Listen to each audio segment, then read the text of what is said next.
అసెంబ్లీలో ఇరిగేషన్పై ప్రభుత్వం విడుదల చేసిన శ్వేతపత్రం బూమరంగ్ అయింది. ఒక్కో అంశంపై హరీష్ రావు ఇచ్చిన సమాధానాలకు కాంగ్రెస్ మంత్రులు నీళ్లు నమిలారు. బీఆర్ఎస్ హయాంలో తెలంగాణ సాగునీటి రంగానికి దశ దిశ కల్పించామని తెలిపారు. జలయజ్ఞంను ధనయజ్ఞంగా మార్చిన ఘనత 10 ఏళ్ల పాలనలో 35 పనులు చేపట్టి ఒక్కటంటే ఒక్క ప్రాజెక్టు పూర్తి చేయని చరిత్ర అంతా కాంగ్రెస్ పార్టీదేనని హరీష్ రావు ధ్వజమెత్తారు.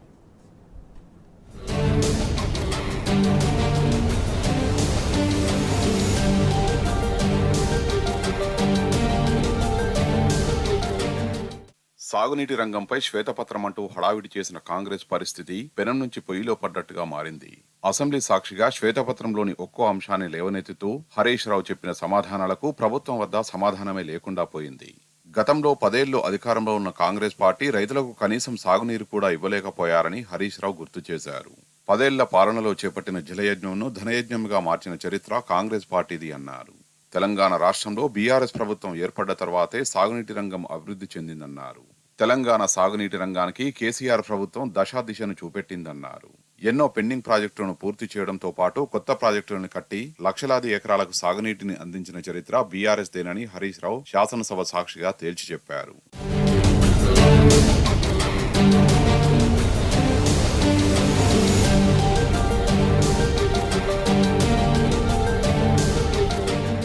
వైట్ పేపర్ పేరుతో కాంగ్రెస్ ప్రభుత్వమే వైట్ వాష్ అయిందని హరీష్ రావు ఎద్దేవా చేశారు.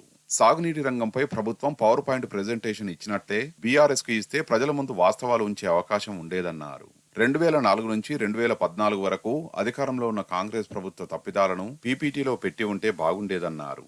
ప్రాణహిత చెవెళ్ల ప్రాజెక్టుపై ప్రభుత్వం చెప్పేవన్నీ అబద్దాలేనన్నారు హరీష్ రావు. 2007లో 17,825 కోట్లు ఉన్న అంచనా వ్యయం ఏడాదిలోపే 2008లో డబుల్ చేసి 38,500 కోట్లుగా మార్చారని ధ్వజమెత్తారు. జలయజ్ఞమంతా ధనయజ్ఞమేనని తేల్చి చెప్పారు. ఒకే ప్రాజెక్టును 4 జిల్లాల్లో ప్రారంభించి హడావిడి చేయడం తప్ప 2012 వరకు కేవలం 168 కోట్లే ఖర్చు చేశారన్నారు. గౌరవనీయులు బట్టి విక్రమార్క గారు సభను తప్పుదో పట్టించే ప్రయత్నం చేసినారు. రెండు విషయాలు I want to clarify through you sir. విషయం ఏంటంటే మీరు అంటున్నారు మీరు 3,000 ఎకరాలకు ఎందుకు ఇవ్వలేదని. మరి మీరేం చేసిన 8 సంవత్సరాలు 2007 నుంచి 2014 దాకా మహారాష్ట్రలో కాంగ్రెస్ గవర్నమెంట్, ఆంధ్రప్రదేశ్లో కాంగ్రెస్ గవర్నమెంట్, ఢిల్లీలో కాంగ్రెస్ గవర్నమెంట్, 3 చోట్ల కాంగ్రెస్ ప్రభుత్వమే ఉండి కనీసం తమ్మిడిహట్టికి అగ్రిమెంట్ కూడా చేయలేదంటే మీకెంత తెలంగాణ ప్రాంతం మీద మీ పార్టీకి ఏ పార్టీ ప్రేమ ఉందో అర్థమైతలేదా? 8 ఏళ్ళుండి కానీ 3 చోట్ల కాంగ్రెస్ ప్రభుత్వం ఉండి అగ్రిమెంట్ కూడా చేయని మీరు ఇవాళ మమ్మల్ని విమర్శిస్తారా? ఒకటి. రెండోది అధ్యక్ష, ఇది మార్చడానికి 3,000 ఎకరాలు కాదు, కేంద్ర ప్రభుత్వం అక్కడ నీళ్లే లేవు ప్రత్యామ్నాయం చూసుకోండి అని సెంట్రల్ వాటర్ కమిషన్ ఇచ్చిన సూచన మేరకే మార్చడం జరిగింది.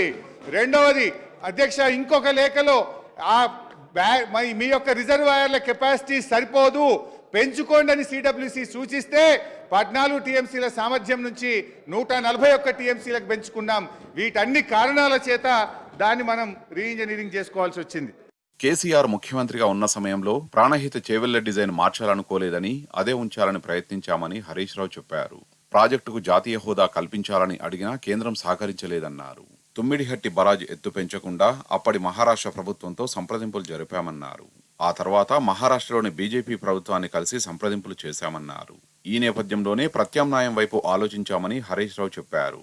కాళేశ్వరం అంచనాలు రెట్టింపయ్యాయని పదే విమర్శించడాన్ని హరీష్ రావు గట్టిగా తిప్పికొట్టారు. ప్రాజెక్టుల అంచనాలు పెరగడం కొత్తేమీ కాదన్నారు. గతంలోనూ నాగార్జున సాగర్, ఎస్ఆర్ఎస్పీ, జూరాల వంటి ఎన్నో ప్రాజెక్టుల అంచనా వ్యయాలు ఉన్నాయని స్పష్టం చేశారు.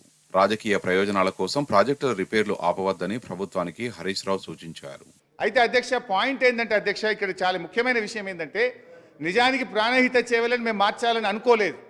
మేము ప్రాణహిత సేవలను కొనసాగించాలని అప్పటి ప్రభుత్వం మేము అధికారంలోకి వచ్చిన తర్వాత 7 ఏళ్ళైనా వీళ్ళు కనీసం అనుమతి కూడా తేలేకపోయినరు అని వెంటనే నేనే నెల రోజుల్లోగా మహారాష్ట్రకు వెళ్ళి అక్కడ ప్రభుత్వంతో మేము ప్రాణహితకు అనుమతులు కావాలని సంప్రదింపులు జరిపాం. కానీ అప్పటి ప్రభుత్వం ఒప్పుకోలేదు అధ్యక్ష. ఇన్ఫ్యాక్ట్ అధ్యక్ష అప్పుడు కేసీఆర్ గారు ఇదే ప్రాణహిత చేవెళ్లకు జాతీయ హోదా ఇవ్వమని ఉత్తరం రాసిండ్రు. అంటే మేమేమి అట్లా గుడ్డిగా దీన్ని వ్యతిరేకించలే. 7/6 ప్రభుత్వం 3rd జూన్ నాడు గవర్నమెంట్ వస్తే 7వ తారీఖు అంటే 4 రోజుల్లోనే 7 జూన్ 2014న ప్రాణహిత చేవెళ్లకు జాతీయ హోదా ఇవ్వని కేసీఆర్ గారు ఆ రోజు ఉత్తరం రాశారు. తర్వాత అధ్యక్ష 6/9/2014 కేంద్ర ప్రభుత్వానికి ప్రాణహితకు జాతీయ హోదా ఇవ్వండి అని చెప్పి కేసీఆర్ గారు ఉత్తరం రాశారు. అయితే అధ్యక్ష ఈలోపు మేము మహారాష్ట్ర దగ్గరికి వెళ్ళి అనేక సంప్రదింపులు చేశాం. మీరు 152కు ఒప్పుకోండి, ఇది ఎట్లయినా మాకు చాలా ముఖ్యము అని చెప్పి. పాలమూరు ఎత్తిపోతల పథకం విషయంలోనూ కాంగ్రెస్ తీరని అన్యాయం చేసిందని హరీష్ రావు విమర్శించారు. 2005లో ప్రాజెక్టుకు డిపిఆర్ ఇస్తే అనేక పోరాటాల తర్వాత 2013లో సర్వే కోసం జీవో ఇచ్చారు. అయినా టెండర్లు పిలవక సర్వే ప్రారంభం కాలేదు. పాలమూరు రంగారెడ్డి ఎత్తిపోతల పథకాన్ని చేపట్టామన్నారు. ప్రాణహిత చేవెళ్లలో రంగారెడ్డి జిల్లా చివర్లో ఉంటుంది కాబట్టి నీళ్లు అందవనే ఉద్దేశంతో రీడిజైనింగ్ తో ఆ జిల్లాలను పాలమూరు రంగారెడ్డి ఎత్తిపోతల కిందికి తీసుకొచ్చామని హరీష్ రావు వివరించారు. దాదాపు 8 లక్షల ఎకరాలకు నీళ్లు వచ్చేలా ఓసీఆర్ ప్రతిపాదించామని, దానిపై ఏపీ ప్రభుత్వం గ్రీన్ ట్రిబ్యునల్ కి వెళ్లి స్టే తెస్తే సుప్రీంకోర్టుకు పోయి ఎత్తివేయించామన్నారు. ముందుగా రిజర్వాయర్లు కడితే జలాల్లో వాటా కావాలని ట్రిబ్యునల్లో అడగడానికి హక్కులు వస్తాయని పనులు చేపట్టాం. నీటి కేటాయింపులు లేవు గనక దానిని సాగునీటి ప్రాజెక్టుగా చూపించుకునే అవకాశం లేదు.